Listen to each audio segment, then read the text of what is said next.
បាទសួស្តីបងប្អូនទាំងអស់គ្នាថ្ងៃនេះខ្ញុំមកប្រាប់ត្រួសពីរបៀបប្រើ slide យើងណាអានេះtele វាយើងទិញថ្មដាក់មកគូមកហើយយើងមានដុយដុតភ្លើងហ្នឹងយើងដុតជាប់ឲ្យហើយមកយើងដុតជាប់ព្រីភ្លើងហើយ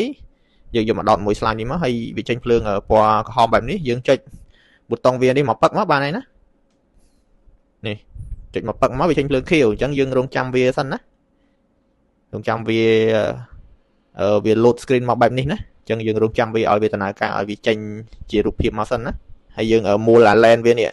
នៅលើក្បាលវានេះណាមូលទៅឆ្វេងទៅស្ដាំទៅបើយើងដាក់ចិត្តឆ្ងាយអីគឺយើងមូលអាហ្នឹងសិនចាំយើងចូលកម្មវិធីផ្សេងៗណាយើងចូល setting នោះអារូប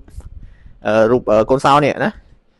ចូល setting ប៉ាច់មកបាទនេះបើយើងចង់ភ្ជាប់ Bluetooth ទៅបាសជាងរ៉ាអូខេភ្ជាប់ Bluetooth ឲ្យមកភ្ជាប់មួយបាសយើងណាហើយអានេះ network នេះគឺ Wi-Fi ណា Wi-Fi ហើយអាផ្សេងទៀតហ្នឹងមុខងារវាច្រើនណាឥឡូវយើងមើលតែនេះសិនណាអូខេនេះឥឡូវយើងភ្ជាប់ Wi-Fi ហើយមកអានេះ Wi-Fi ផ្ទះខ្ញុំណា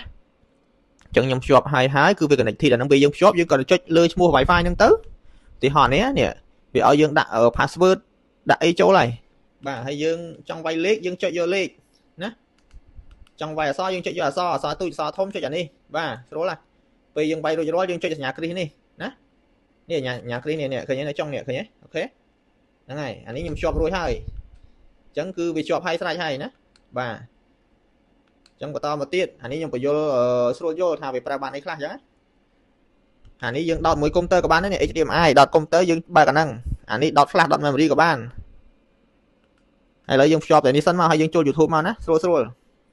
បើថាមិនបាច់ធ្វើអីក៏បានដែរយើងមើលតែ YouTube ក៏បានដែរណាយើងចង់ connect ទូរស័ព្ទចូល connect អី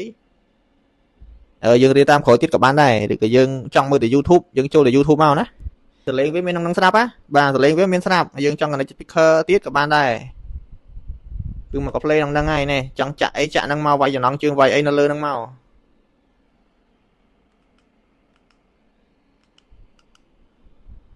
ហើយមានអាហ្នឹងស្ដាប់ទៀតចង់ដូរមកវាយចំណងជើងចូលក៏បានដែរចង់មើលអាណាចាក់ហ្នឹងមកបាទ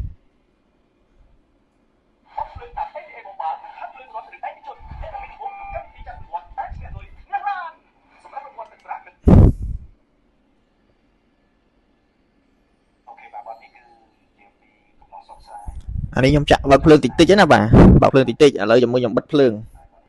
ណាគឺយើងមើលមកសំរុំហើយតម្លៃប៉ុណ្ណឹងហ៎បាទជាមួយខ្ញុំបិទភ្លើងអានេះយើងបើកភ្លើងក្នុងបន្ទប់តិចណានេះបាទឃើញទេបាទភ្លឺចែសតែម្ដងបាទ